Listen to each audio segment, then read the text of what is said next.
મારે હવે એટલો ઠરાવ તો કરવો જ છે. જો જરૂરી હોય ત્યારે જ બોલવું, નહીંતર મૌન રહેવું.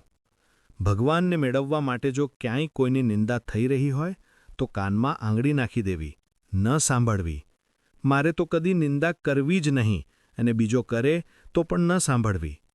કડવા શબ્દો ન બોલવા, ક્રોધ ન કરવો, કોઈનું અપમાન કે તિરસ્કાર ન કરવો, અભિમાનથી ભરેલી ભાષા કદી ન બોલવી.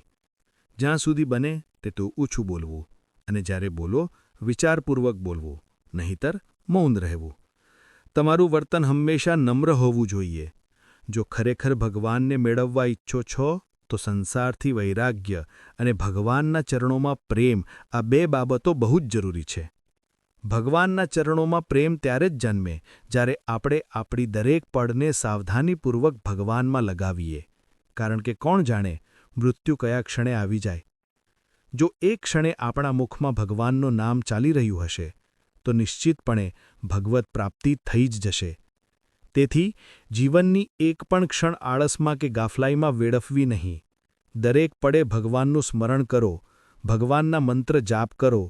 જે વર્તન આપણને ખરાબ લાગે એવું વર્તન બીજાઓ સાથે કદી ન કરવું. હંમેશા ભગવાનને કહેતા રહેવું કે હે પ્રભુ, તમને જેવું યોગ્ય લાગે એવું જ અમારા માટે કરજો, પરંતુ આ જન્મમાં તમે મળી જ જાઓ. ચાહે સુખ આપો કે દુઃખ, પણ તમે અખંડ સાથે રહો. અને જો ક્યારે એવી ઈચ્છા કરું કે તમાથી વિયોગ થાય તો એ ઈચ્છા કદી પૂરી ન કરવી. અમારું એક જ કાર્ય હવે બાકી છે.